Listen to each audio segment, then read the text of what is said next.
초등학교 선생님의 수학 수업을 안내하는 초등수학 르네상스에 오신 것을 환영합니다. 이 영상에서는 3학년 1학기 나눗셈 도입 단원을 어떻게 가르쳐야 하는지 이것에 대해서 살펴보겠습니다. 결국 28 나누기 4나 72 나누기 9의 값을 구하는 나눗셈 답 구하기가 되겠죠. 참 간단하죠? 그래서 저는 아이들이 이 단어를 공부하고 나서 이렇게 말하기를 기대합니다. 나눗셈? 별거 없어요. 곱셈 구구만 알면 나눗셈을 할 수 있으니까요. 나눗셈 응용 문제도 곱셈에서 했던 것과 다르지 않아요. 그러니 나눗셈은 별로 어렵지 않아요. 그런데 저의 이런 기대와는 다르게 나눗셈이 어렵다고 합니다. 아이들만 그런 것이 아니고 선생님들도 어렵다고 합니다. 왜 그렇죠? 우선 제가 권해드리는 나눗셈 수업을 함께 먼저 살펴봅시다. 그러다 보면 교과서에 나눗셈에 어떤 문제가 있는지도 차츰 드러나면서 왜 어렵게 생각되는지 밝혀지겠죠. 자, 그럼 시작해 봅시다.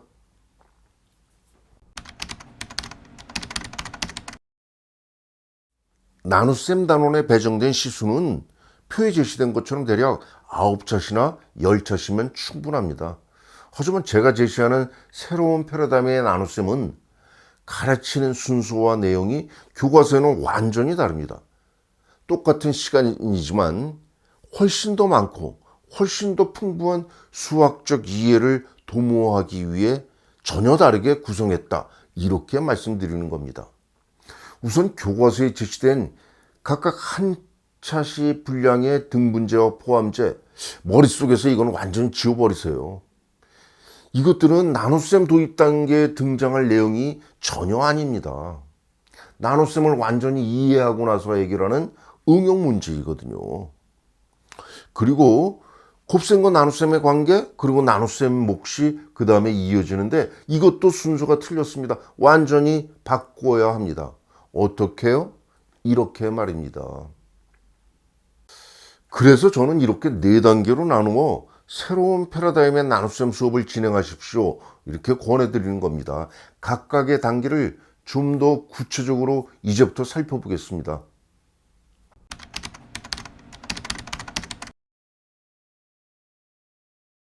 동수노가에 의한 곱셈을 수직선에서 띄어쓰기로 나타낸다. 같은 방식으로 거꾸로 띄어쓰기에 의한 동수누감이라는 뺄셈으로 나타낸다. 즉, 곱셈의 역으로 나눗셈을 기호와 함께 도입하고 식으로 나타낸다.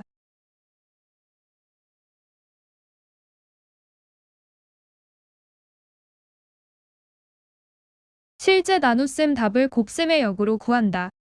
수직선에서 거꾸로 띄어쓰기에 의한 나눗셈을 눈으로 확인한다. 이때 피제수와 제수를 구별하는 것이 중요하다.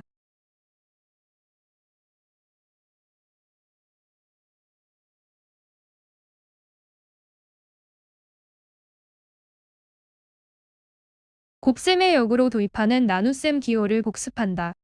직사각형 모양의 테이프를 같은 길이로 거듭해 자를 때 조각의 개수를 곱셈으로 나타내고 또 나눗셈으로 나타낸다.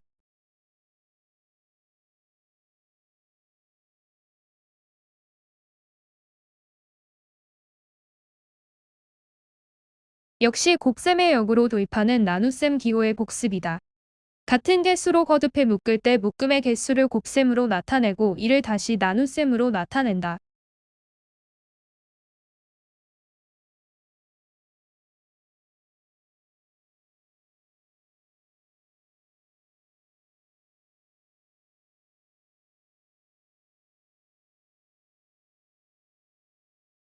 주어진 곱셈을 2개의 나눗셈으로 나타낸다.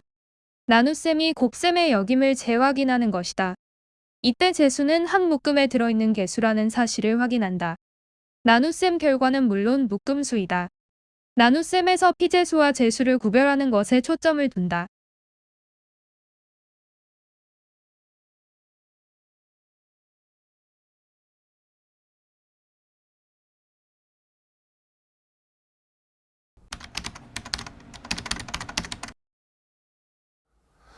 왜 이 문제들을 이런 순서로 제시했을까요? 나눗셈 기호를 알려주기 위한 것이죠. 아이들이 이미 알고 있는 곱셈으로부터 나눗셈을 도입한다는 사실이 눈에 들어오죠. 그러니까 그냥 이런 게 나눗셈이야 라고 교과서처럼 생뚱맞게 느닷없이 툭 더 제시하면 안 되는 겁니다. 그럼 무턱대고 암기하라 이렇게 강요하는 것과 다르지 않거든요. 여기 제시된 활동에 좀 더 주목해 보세요. 곱셈을 토대로 이렇게 나눗셈을 도입하게 되면요, 곱셈과 나눗셈의 관계도 저절로 자연스럽게 파악할 수 있잖아요. 그러니까 교과서처럼 시간을 따로 배정해서 곱셈과 나눗셈의 관계를 가르칠 필요도 없는 겁니다. 또 하나 주목할 것이 있는데요.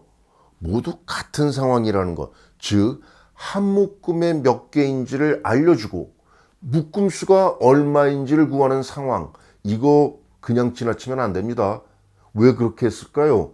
묶음 수를 구하는 것이 아이들에게 가장 자연스럽고 쉽게 받아들일 수 있기 때문이죠.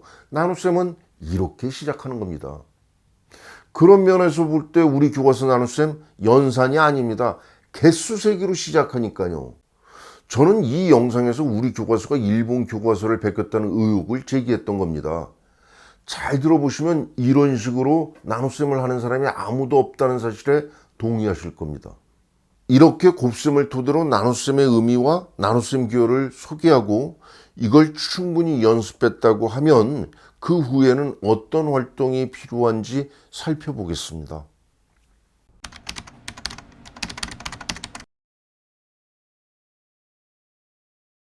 문장으로 제시되어 있으므로 천천히 숙독하여 빈칸을 채우면서 상황을 파악하는 것이 중요하다. 여전히 나눗셈은 곱셈의 역이라는 사실에는 변함이 없다.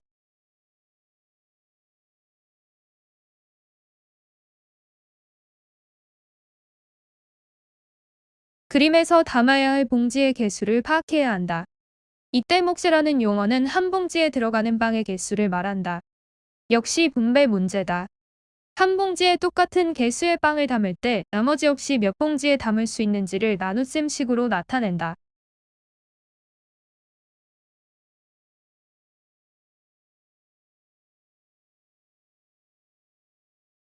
여러 다양한 분배 상황에 나눗셈을 적용하는 문제다. 답 구하기에만 그치지 않고 몫의 단위에 주목해야 한다. 곱셈에 의해 피제수를 확인하며 분배 상황임을 되새겨보는 기회도 준다.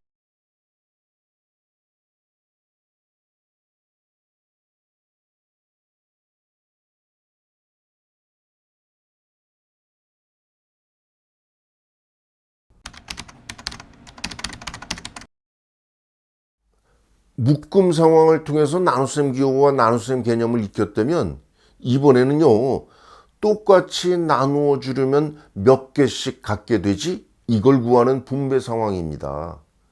그러니까 묶음 상황과 분배 상황이죠. 실제 수업을 진행해 봤더니 이런 분배 상황에 대해서도 아이들은 별로 당황하거나 낯설어 하지 않더군요. 왜 그럴까요? 4 곱하기 6은 24와 6 곱하기 4는 24라는 곱셈식을 이미 알고 있기 때문입니다. 그리고 이 곱셈식은 24 나누기 4라는 나눗셈으로 나타낼 수 있다는 사실, 아이들은 어렵지 않게 이해할 수 있습니다. 그 다음 종이봉투에 나누어 담는 분배 상황도 똑같습니다. 여기 제시된 문제도 모두 분배 상황에 적용되는 나눗셈입니다. 한 가지 짚고 넘어갈 중요한 수학적 사실이 있는데요. 나눗셈 결과의 단위에 주목하도록 지도해야 합니다. 몫이라는 것은 결국 한 사람이 갖는 개수 또는 봉투 하나에 들어갈 개수, 의자 한 개에 앉을 수 있는 사람 수, 이런 것들을 말하니까요. 이는 나중에 과학에서 속도, 농도, 이런 과학의 단위를 말하게 됩니다. 그러니까 과학의 단위는 결국 나눗셈이라는 겁니다. 매우 중요한 수학적 사실인데요. 이거는요, 이에 대해서는 나중에 다시 언급할 기회가 있을 겁니다. 등분제라는 교과서 내용은 앞에 포함제와 같이 나눗셈이 아니라는 사실을 이 영상에서 지적한 바 있습니다. 참고해 보세요. 역시 일본 교과서를 표절했다, 이런 의혹을 지울 수 없어요. 저는 계속해서 새로운 패러다임의 나눗셈 수업에 대해서 살펴보겠습니다.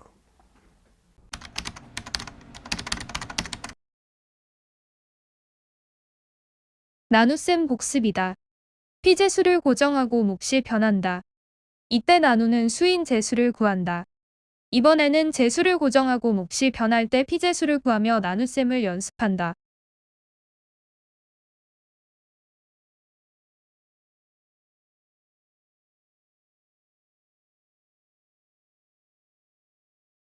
분배 상황의 나눗셈 문제다. 남는 것이 없는 상황에 초점을 둔다. 단순 계산으로 보이지만 피재수의 약수 구하기와 다르지 않다. 물론 약수라는 용어는 사용하지 않는다.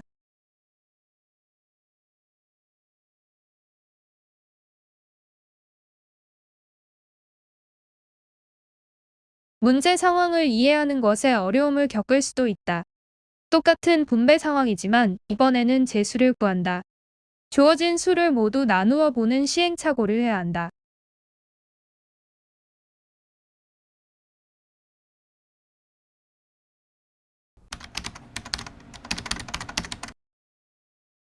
나눗셈 기호와 나눗셈 개념을 이해했다면 이제는 연습이 필요하죠. 그렇다고 같은 문제를 반복해서 기계적으로 답을 구하도록 강요하면 안 됩니다. 여기 제시된 활동들을 쭉 살펴봅시다. 피재수와 몫을 고정하고 재수를 구하거나 재수와 몫을 고정하고 피재수를 구하는 문제죠. 왜 이런 형태의 문제를 제시했을까요? 기계적인 계산을 하지 않도록 배려한 겁니다. 여기 두 문제도 나눗셈 연습이죠. 그런데 남는 것이 없도록 이 구조를 강조했습니다. 왜 그런지 눈치채셨습니까? 그렇습니다. 이 두 활동은 사실상 약수 구하기입니다.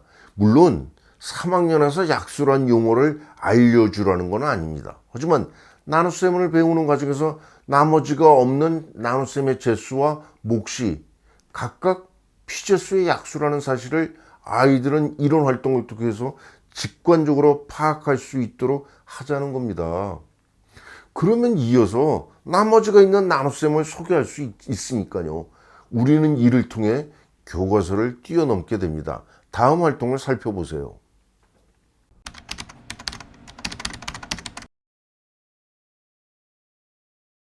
수직선 위에 띄어세기를 곱셈식과 나눗셈식으로 나타낸다. 이때 나머지를 구하며 나머지의 특징을 눈으로 확인한다.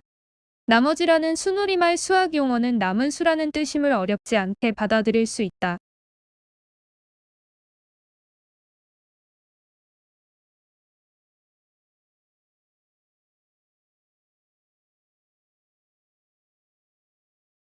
분배 상황의 나눗셈 풀이 과정을 읽어 내려가며 나머지의 뜻을 이해하고 구하는 활동이다.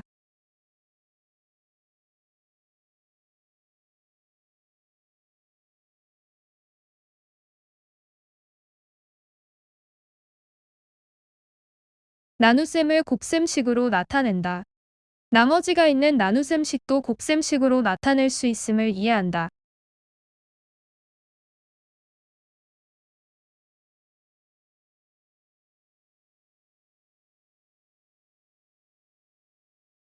주어진 나눗셈식에서 피재수를 구한다. 재수와 몫을 곱하고 나머지를 더하는 과정에서 나눗셈식으로 곱셈식으로 나타낼 수 있음을 이해한다.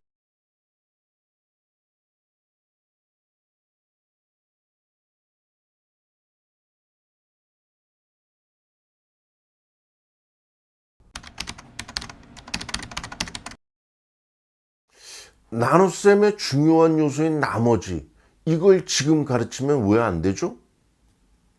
교과서는 나머지를 2학기에 제시했는데 저는 왜 그래야 되는지 그 이유를 도통 모르겠어요. 나눗셈을 도입하면서 나머지도 자연스럽게 도입할 수 있는데 왜 그건 빼놓는지 그 이유를 잘 모르겠다는 겁니다. 보세요. 수직선 모델을 사용하면 이렇게 나머지가 무엇인지 자연스럽게 이해할 수 있지 않나요? 이와 같은 분배 상황에서 몫과 나머지 의미를 자연스럽게 익힐 수도 있습니다. 나눗셈 개념을 이렇게 형성하면 바로 나머지 개념을 도입할 때 아이들이 훨씬 잘 받아들이고 이해할 수 있답니다. 그런데 여기서 나머지에 대한 매우 중요한 수학적 사실 하나를 짚고 넘어가야겠네요. 나머지는 나누는 수, 즉 재수보다 작아야 한다는 어쩌면 당연한 사실을 강조하는 겁니다. 이제 나머지가 있는 나눗셈을 곱셈식으로 나타냅니다. 처음에 나머지를 도입할 때 사용했던 수직선 모델, 이걸 떠올리면 됩니다. 이처럼 수직선은요, 매우 중요한 수학적 모델이라는 사실 여기서도 알 수 있죠. 이제 아이들은 암산이 가능한데 이런 문제들을 해결하면서 나눗셈 단원을 마무리할 수 있습니다. 자, 어떠세요? 새로운 패러다임의 나눗셈 수업 참 쉽게 할 수 있지 않나요? 이 영상에서 현장의 어느 선생님이 제게 보내온 메일을 소개해 드린 적이 있습니다. 문제는요, 결국 그놈의 등분제와 포함제 때문입니다. 선생님 자신도 포함제와 등분제 이걸 제대로 구분하지 못하고 헷갈려 하는데 아이들이 오죽하겠어요? 교과서에 이런 것이 처음부터 등장하니 정말 어처구니 없죠. 등분제와 포함제는요, 수학 용어가 아니고 교육학 용어입니다. 아이들에게 수학을 가르쳐야지 교육학을 가르치면 되겠어요? 이런 교과서 내용을 보고 저는 이 영상에서 영화 죽은 시인의 사회의 한 장면을 떠올렸습니다. 주인공 키팅 선생님이 교과서 찢어버리는 장면을 보여드렸죠. 이건 바로 교과서 나눗셈 단원을 쓰레기통에 넣어버리라는 제 말과 같습니다. 이런 제 말에 책임을 지기 위해서 지금까지 새로운 패러다임의 나눗셈 수업을 제시했던 겁니다. 아무쪼록 여러분에게 도움이 되었기를 바랍니다. 굿데이.